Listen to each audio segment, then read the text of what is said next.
Saudi അറേബ്യയുടെ ദേശീയോത്സവമായ ജനാദിരിയ ഫെസ്റ്റിവലിന് ഇന്ന് കൊടിയേറും. Saudi ഭരണാധികാരി സൽമാൻ രാജാവ് 30ാമത് സാംസ്കാരിക പൈതൃകോത്സവം ഉദ്ഘാടനം ചെയ്യും. ജർമ്മനിയാണ് ഇത്തവണത്തെ അതിഥി രാജ്യം. ഫെബ്രുവരി 20 വരെ നീണ്ടുനിൽക്കുന്ന മേളയുടെ ഒരുക്കങ്ങൾ അവസാന ഘട്ടത്തിലാണ്.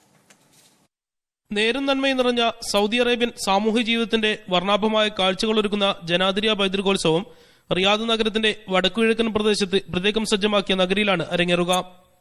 നാഷണൽ ഗാർഡ് മന്ത്രാലയത്തിന്റെ ആതിഥേയത്തിൽ നടക്കുന്ന ജനാദിരിയ ഫെസ്റ്റിവലിന്റെ 30ാം വാർഷികമാണ് ഇത്തവണത്തേത്. ഒരു വർഷത്തെ ഇടവേളയ്ക്ക് ശേഷമാണ് ഇത്തവണ ആഘോഷം. മുൻ സൗദി ഭരണാധികാരി അബ്ദുള്ള രാജാവിന്റെ മരണത്തെ തുടർന്ന് കഴിഞ്ഞ വർഷം പരിപാടി നടന്നിരുന്നില്ല. സാമൂഹ്യ ജീവിതത്തിന്റെ പ്രാചീനവും ആധുനികവുമായ കാഴ്ചകളൊരുക്കുന്ന മേളയിൽ രാജ്യത്തിന് അകത്തുനിന്നും പുറത്തുമായി 10 ലക്ഷം സന്ദർശകരെയാണ് പ്രതീക്ഷിക്കുന്നത്. സാംസ്കാരിക പ്രഭാഷണങ്ങൾ, സെമിനാറുകൾ, സിംബോസിയങ്ങൾ, കവിയരങ്ങ്, നാടകങ്ങൾ എന്നിവ മേളയോടനുബന്ധിച്ച് നടക്കും. 13 ഗവർണറേറ്റുകളും അതത് പ്രദേശത്തെ സാംസ്കാരികവും ചരിത്രവും വിളിച്ചോതുന്ന പ്രത്യേകം പവലിയൻ ഒരുക്കും.